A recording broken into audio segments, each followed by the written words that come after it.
Okay, here's my video on how I finish the very last seam on binding when I'm binding a quilt. I'm going to back this up a little bit just to show you. I've sewn the binding all the way around. I leave pretty long tails. Actually, the distance between the tails, I actually measured it here. It's about 18 inches. I just want it to be enough on both ends that when I sew that last seam, it's going to be easy to do that. Okay, before I start, when I get ready to do my binding, and when I am folding it in half to press it, on my edge that I'm going to start with, and it doesn't matter which direction this angle goes, it really makes no difference to me. But I turn the edge up 1/4 of an inch approximately. I usually am a little bit generous with that just because I'm using bias, so I can use the stretch to help ease in. I feel like it's better to take a little deeper of a seam and have it fit snugly because I'm using the bias in my favor. So I fold that up 1/4 of an inch. Then I press my binding in half just like you would normally with that 1/4 inch turn up on the end. Okay, so when I finish then, and I've got my binding all the way around here, I take this piece and I want to cut this off just a little bit past where that's where this ends, so that goes. Let me adjust this a little bit. There we go. So that I know that I've got plenty here and that I didn't get it too short. Okay. Then I want everything to lay really nice and flat, and I'm going to insert this end inside my beginning end so that everything goes together really, really well. And then I take a pin and pin this, not through the quilt, just in that binding to hold that, okay? Now I'm going to take a marking pencil, and I actually do it with a ruler with a 45 degree so I can line it up.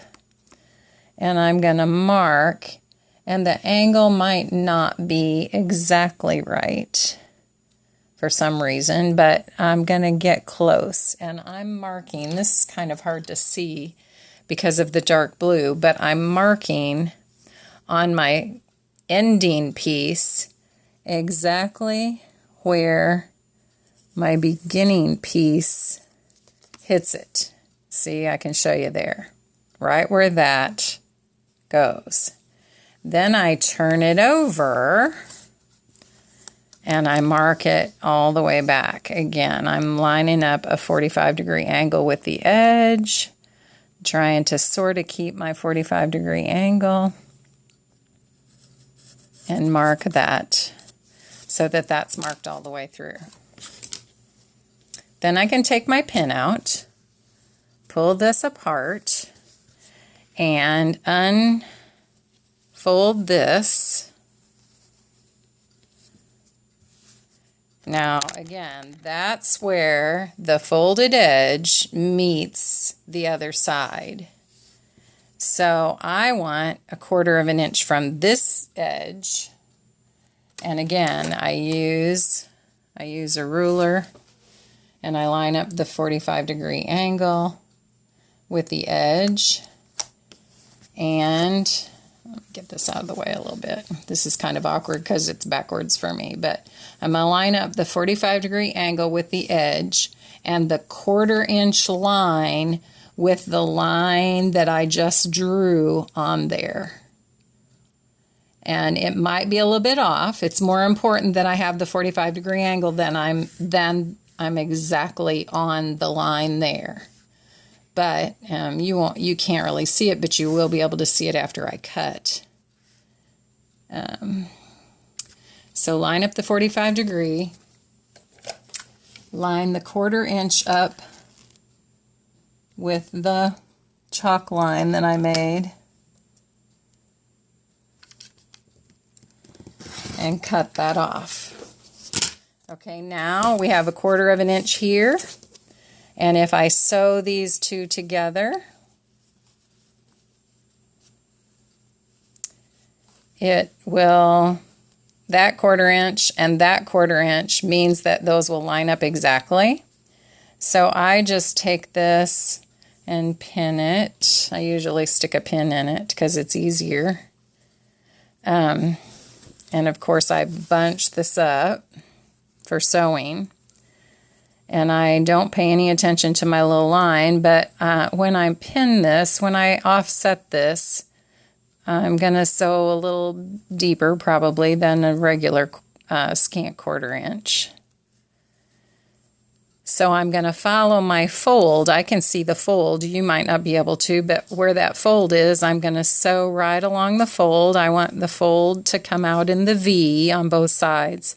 And after I sew that together, then this will perfectly fit. You know what I should do? I should pin it this way so that you can see, because I'm not going to take the time to sew it on the video.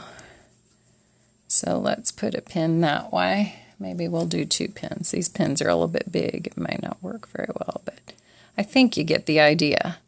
I don't have to measure anything. I'm just marking. The only thing I measure is that 1/4 inch. So then once that seam is sewn, yeah, those pins aren't going to let me, that's not going to obey, is it? Because the pins are going to keep that from bending over. Anyway, it will perfectly fit in there once that is sewn. And that's the way I finish my binding.